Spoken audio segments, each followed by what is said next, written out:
Schemes ఇస్తే మన ప్రభుత్వం ఇంకా బాగుంటుంది అని చెప్పు. మన ప్రభుత్వం తరపున ఇప్పుడు పక్కా జనసేన నువ్వు అది ఏంటంటే పార్టీలకు అతీతంగా చెప్పాలంటే ఈ మా ఉమ్మడి ప్రభుత్వం వచ్చిన తర్వాత ఇంతవరకు అమ్మఒడి కానీ కాపు మహిళలకి 45,000 కానీ ఎస్సీలు కూడా ఇచ్చారు. వాటికి సంబంధించి కానీ ఇంతవరకు పథకాలు అనేది అయితే రాలేదు.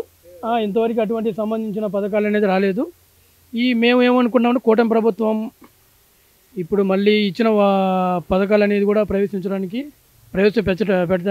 చేస్తారని కానీ మేము కోరుకుంటున్నాం. చంద్రబాబు నాయుడు పవన్ కళ్యాణ్ గారు చాలా అంటే పథకాలు ఇవ్వకపోవటం వల్ల ప్రజలు అసహనంగా ఉన్నారు కదా.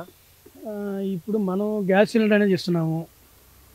అదేవిధంగా సంథింగ్ అలాంటివి అనేవి కూడా ఇప్పుడు పథకాలు అనేది కోరుకోలేదు కాబట్టి మా కూటమి ప్రభుత్వం అనేది గెలిచింది.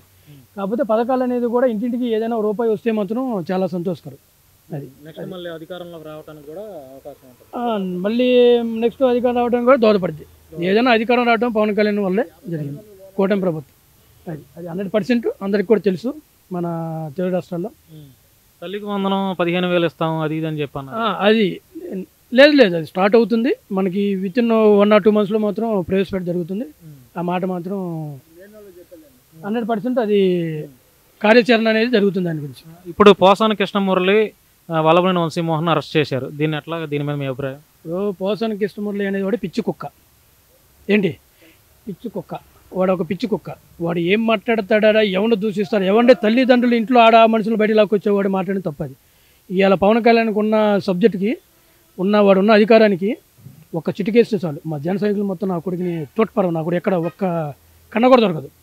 ఆ ఎముకలు మొత్తం పీస్ చేసి పడేస్తాం. ఏదైనా రాజకీయాలకు అనేది అత్యుతంగా పోకూడదు.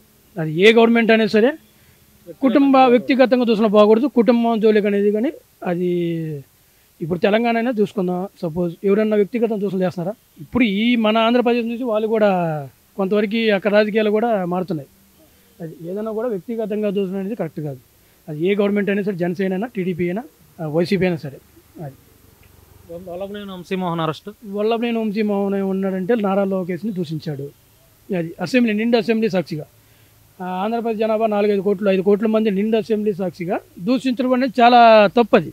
అది ఎందుకంటే లోకేష్ని దూషించడం, అమ్మని, భువనేశ్వర్ గారిని రాజకీయాలకు అత్యుతంగా ఉన్న వాళ్ళని పట్టుకొచ్చి రాజకీయాల్లో దూషించడం అనేది చాలా తప్పది. చూద్దాం, ముందు ఇంకా ఉన్నాయి, ఇంకా వికెట్లు ఉన్నాయి. అది ఎంతవరకు వెళ్తుందని చూద్దాం. అది